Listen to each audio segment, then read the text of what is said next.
Well, hello there, folks. Yes, it's me talking to you from my new music room, stroke man cave. Yes, it's still a little bit kind of jumbled up and what have you. I'm still sorting things, but I thought I'd do a video for you today that would involve something that I don't normally do, which is read books. So I thought I'd do bit of a review of the current book that I've been reading while away and still got a few pages to finish, and that is the Black Sabbath book, Symptom of the Universe, written by Mick Wall. That's it there. Anyway, yeah, Godfathers of Heavy Metal, Rulers of the Rock Universe. This is the unique story of Black Sabbath told for the first time. A few interesting things in there. I've been a Black Sabbath fan, shall we say, since going to see them in 1978 with Van Halen supporting them here in Coventry at the Coventry Theatre, as it was then. It's no longer there.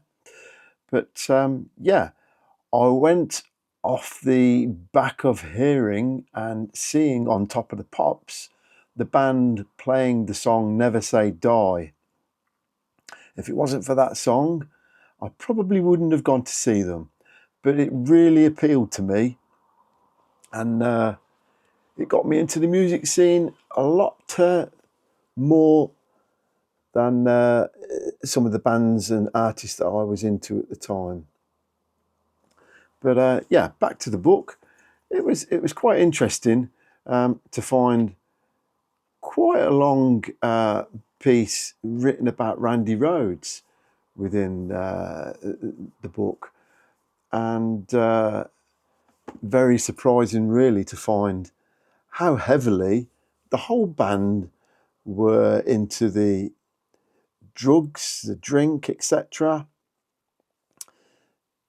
You kind of felt on the surface that it was mainly Ozzy that was into these things, this culture, but it was the whole band really. Bill Ward, Geezer Butler, Tony Iommi. They always seemed to be high on cocaine, especially Tony Iommi, which surprised me. I always thought he came across as quite a nice, down-to-earth bloke, but possibly because he's learnt from the years of abuse with all the drugs and drink, etc. But Tony Iommi was the leader of the band, really, and everything had to go past him. Geezer Butler comes across as someone who, I'm not sure whether you could use the term lame, but a little bit laid back, shall we say, with his attitude towards things. But Ozzy came into his own, obviously, went off and did his solo thing. Some interesting parts as regards Ian Gillan joining the band, which was never really going to work. It was, as they said in the book and at the time, I think they were calling the band Deep Sabbath. I think that's a fair comment.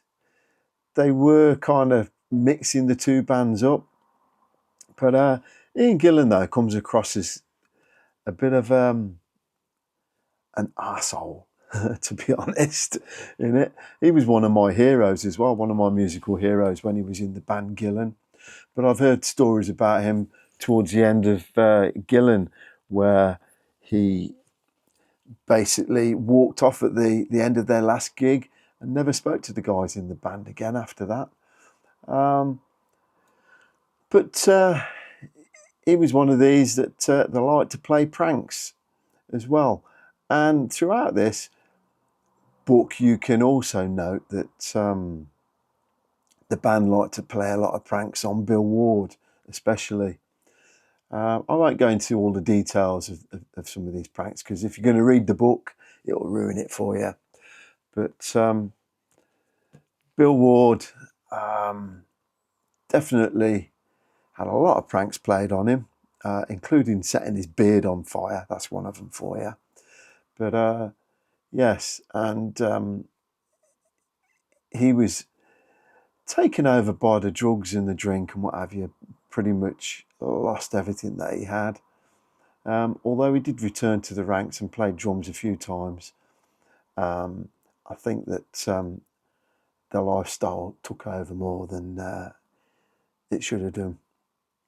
But anyway, I've still got a few pages left to read.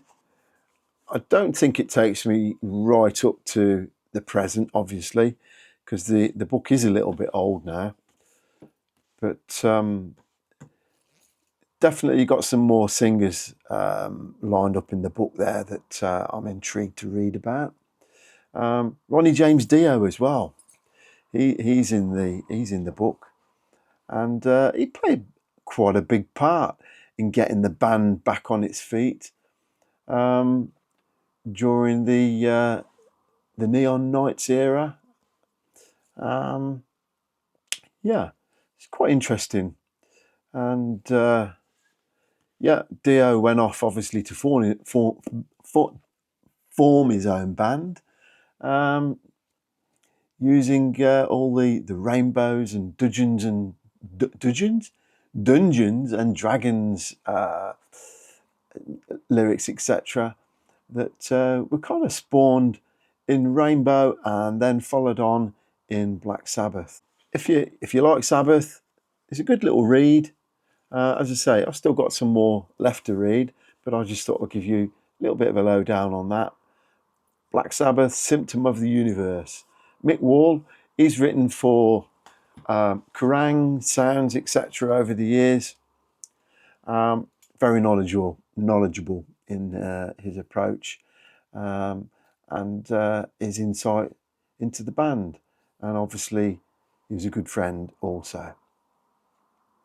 Anyway, that's all from me for now. And remember, keep on rocking. Hey ho.